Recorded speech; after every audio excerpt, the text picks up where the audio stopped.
how could I say it? This car is a family car, more used by Swedish dads, way more than the young kids nowadays.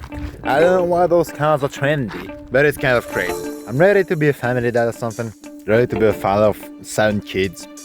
Look at this car. It is dirty as fuck, I'm sorry.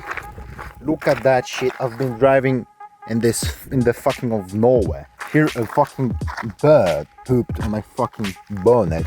Jesus. Anyway, that car is the Volvo V50. Dong dong dong dong dong dong dong. I swear to God, the more I look at it, the more I see that this is a fucking car for a Swedish dad, not for me.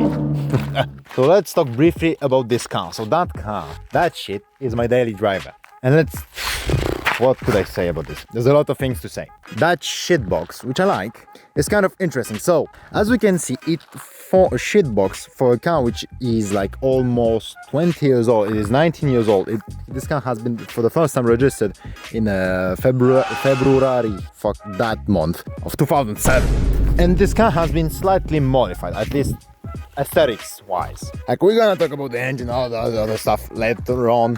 Because maybe for you, by being some station wagons, or for you Americans, it is kind of crazy. Over there in Europe, it is normal. And also, it's not a brand which I used to see on the other side of the Atlantic. So, the Volvo V50, this car has a big surprise which you absolutely don't know about, which is kind of crazy. Let's talk about all the Volvos which were at this time. I could have bought the Volvo C30, I could have bought also a Volvo V40, there's the V50 version, the XC60 version, there's also V70, XC70 and V90 and also, sorry, S40, S60, S80 and XC90, which me I love the S60, the way it looks and all of that, especially in the version Air design, but I don't have the money for that shit. So I had to buy this. So I bought this car for 4,000 euros, which is a bunch of money, also nothing, because as you can see, I leave Kalashnikov, the communistic Europe country of France, and that car has interesting things about it. So let's start with the outside. As you have seen, the car has some nice rims, and overall on the car it looks cool. Those are the normal wheels and the normal alloys I have with the car, and as you can see, it looks like dog shit because those are 16s and those are 18 inches. And also the wheels are a bit larger than standard from what I see. So the other guy I bought it from bought those rims. Those rims cost 900 bucks for 4 of them. You might be like, this is not that much expensive, but at the place where me I am in life, it is about. He has put some tinted windows, which are not from the origin, but as you can see, he put it kind of shit, in kind of a shit way. This is also not from origin, which adds now surrounding to the ass of the car. It just doesn't look like shit. I will just show you quickly the boring things. Here is the inside of the car, as you can see, nice wheel and all of that, cruise control. Also, if one day I want to have some fun, sporty activity with a woman, which I hope one day I will be able to perform in this car, there's a lot of place in the back to go do some fun activities with a woman. Anyway, the thing interesting is that this car comes with multiple engines. Like, for example, a 2-liter engine, a 1.6 engine, 2-liter engine, and a 2.5 liter engine, which is, in this version, the 2.5 liter engine makes, I think, 190 horsepower, and these are the 2.5 liter engine. It is one of the best engine the planet has ever made. At least Volvo. It is a 5-cylinder, 2.5 liters, and how could I say it? It is wonderful. But there is something which I would love to have bought. But the issue is that, how could I say it? I wouldn't be able to insure it. Like, over here in France, insurance-wise, I'm considered as a new driver. Even though I had my car license for over 2 years right now while I'm speaking, and I also had my motorcycle license for over 5 years at this point. But the issue is that as I had never any car insured to my name, I couldn't. And so what they do is that they restrict the amount of power you are legally able to, no, not legally, like if you have a car with over like 120 horsepower or more, either you will pay a lot of money, or either if you have like a 200 horsepower car, which is starting to be a nice amount of horses to have, it is too much for the insurance. And the thing which ended up happening is that they just simply won't insure it. So you end up fucked. So even the D5 engine, so the diesel 5 version, the issue is that I couldn't insure it. even if I would have the will to buy it, I could not. Because nobody would insure it, or otherwise I would be paying like 300 or 400 euros a month just to fucking insure a car, which is fucking stupid. So, this is the 2.5 liter engine, then there's a 2 liter engine, and now me, unfortunately, let me open the hood, I have the smallest engine. So it means I have the 1.6 liters with 120 horsepower. And the biggest issue is that, look, this is at least a 4-cylinder engine where it is so small. Jesus fucking Christ. The only good thing about that engine, it is the fact the turbo, if it gets broken for any reason, it is just there. It is not like most cars behind over there hiding. It is just there. But I hope I don't have to change it. I hope, because otherwise I would be sad. So I hope it doesn't. So how could I say it? So this is a Volvo. And the 1.6 version, and I think also the 2 liter version, this is a 1.6 HDI, as the way it is called. And the issue is, this is a Peugeot engine. Yeah, like the people who make like those cars. Yeah, this is a fucking Peugeot engine, like fuck off. I know, it makes 120 horsepower, at least this is what it says. I have the feeling, I have a friend which has like a 64 horsepower engine inside of his Citroën C3, which is this car. He has 64 horses with a 1.4 diesel engine, and how could I say it? It works the same way. It has the same power. For me, it is flabbergasting. But the thing is that that bitch weighs empty 1.5 tons. So it is a heavy bitch. So I have with the fuel and me inside, it is fucking heavy. So there's only one problem. So the engine has absolutely no power. The car has 244,000 kilometers, so it starts to be a bunch. And I still bought it. But this is a good engine, normally it should last. We'll see. Even though here I have the cache culbuteur, so this in English, it is like spraying a bit of oil. As you can see, there's a bit of oil in the engine. But I still have the proper level, and I'm like, I don't want to spend a lot of money fixing it for now. I will fix it, but I still have to do a couple of things. And insurance wise, I pay 92 euros a month for that engine. 92, like motherfucker, this is so much of money for that little power engines. And the worst part, it would be if I would have seen some Audi A3, so like this one, it's like the old version with a 2 liter TDI engine, 2 liter with 140 horsepower, I would have been paying 140 or 50 euros a month. Jesus, the insurance here in France is so expensive. In Poland, it would be like between 2 and 4 times cheaper. I'm flabbergasted. And it's not like I'm paying the 92 euros a month and I have premium insurance with everything covered. No, I have the basic package, minimum legal required. I don't have even, if fucking that shit falls on the car, the can's fucked. I don't have it. If somebody steals my car, I'm fucked. If somebody puts it on fire, I'm fucked. If I crash into someone, yes, the guy will be getting paid and all of that, but my car is not getting reimbursed. So basically I cannot do anything bad. I need hope for at least some time, but nothing bad will happen, otherwise I'm dead. Yeah. And also, I have an engine light, yellow engine light which pop-up, because after doing an oil change, which is a mess on this engine, I don't know why I did it.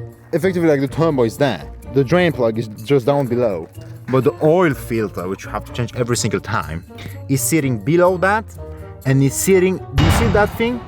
I need to remove half of the engine. I'm kidding a bit, but it is so hard to access for a fucking oil filter, but put it in such a place. It's tremendous, it's tremendous. And the engine light is due to the fact I have broken, so by doing the oil change, I broke that motherfucking tube, which goes, this is the airbox filter, it goes all the way inside of this shit, and here it goes, I guess, to the engine.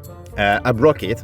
I bought this one, which was a bit too small, which the issue which ended up happening is that thing couldn't go all the way up there, so I had to stretch it a bit. Now it is like somewhat holding, but I think I need to check, but I think there's a hole somewhere, like over there. Here there's a hole, I guess, because I don't know. By the way it looks and the fact I have an engine, I don't know, maybe there's too little air going on, maybe too much. I have absolutely no idea because the engine works normally, so like, we'll never know. So let's close that shit with the fucking bird poop. But effectively, this car has absolutely no power whatsoever. It has no power. But there's one good thing about it. As you can see, I drove it since filling up the tank 526 kilometers, and look at the amount of fuel I still have left. With a 40 liter tank, I can make almost 800 kilometers, or like 900. Like motherfucker. Before I'll show you the top speed of the car, at the top speed where I'm flooring it, and you'll see how fast the beast is. You'll be flabbergasted. Let me start the engine and show you how it sounds. So this is a diesel engine. The interesting part about the key, it is a key like this, electronic or some shit like that.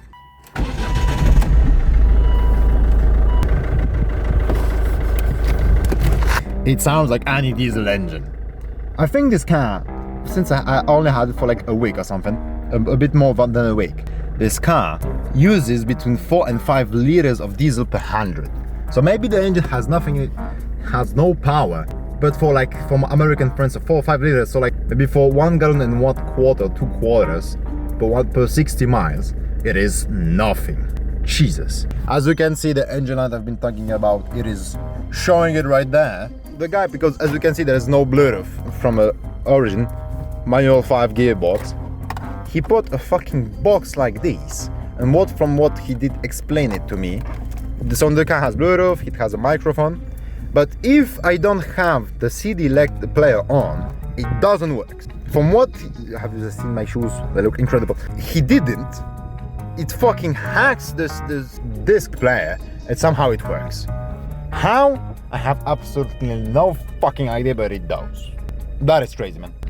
The car looks nice, the stereo works fine, I guess. So let me show you the top speed of the car. Just will go for a quick spin in order to heat up the oil and everything, but like, Jesus. Are you ready? I will be flooring to the max. Stop. There is a bit of an issue. The car took over 45 seconds to reach 100 kilometers per hour and more than a minute and a half to reach 1 minute and 30 seconds. Here is the problem why. Do you wanna know what is the thing which has broken down? Let me show you. As you see, I have the engine. Everything works fine. I had the engine light. I thought it was because of that. No. You see here, there is the turbo. And here there's absolutely no leaks, no nothing. And here, as you can see, it goes all the way up, I think, to the engine, and this goes to the intercooler. And in order to change the oil, which here is the oil filter, I had to remove this and this. But to remove this, I had to remove this. And you see that little piece of shit, that thing, I didn't screw it up enough. So it was like holding it, but not enough. So there was a fucking leak. And as you can see, this is the part of the turbo. It goes directly to the engine and all of that. So I had a big leak there of turbo pressure. So now it is way better. And now, if I turn that shit over, I have no more engine light. It just ended up removing by itself.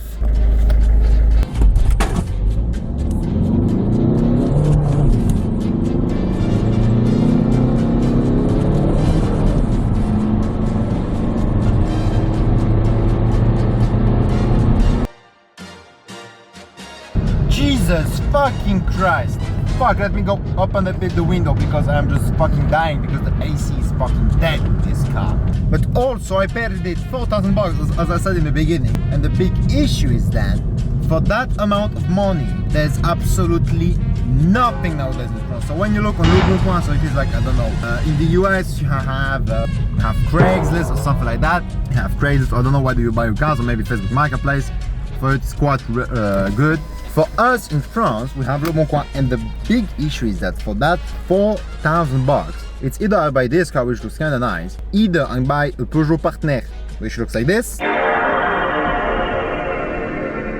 or I buy a Renault Clio 3 with the same mileage, or I buy that, or Fiat 500 maybe I can buy. Basically, there's nothing nowadays. I don't know from what inflation came from, but normally for like 4,000 bucks, I could have bought, like before COVID, a nice car. I could have bought a nice BMW or something like that. For 4,000 bucks, I can buy a fucking used up to the bone BMW 116 or 114D, it's the smallest engine there is. And fucking the insurance would be like 160 euros per month, and the fucking car looks like shit. Like, I can only buy shit cars for 4,000 bucks. Nowadays there's nothing.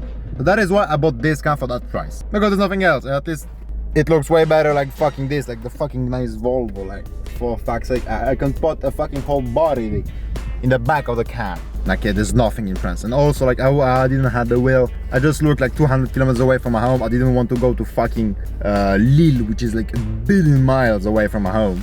Didn't want to go there, just to go look up a car. So yeah, that is the reason why I bought this car. I give you all the important information there is to know about this car. If you wanna see more content, subscribe and see you soon.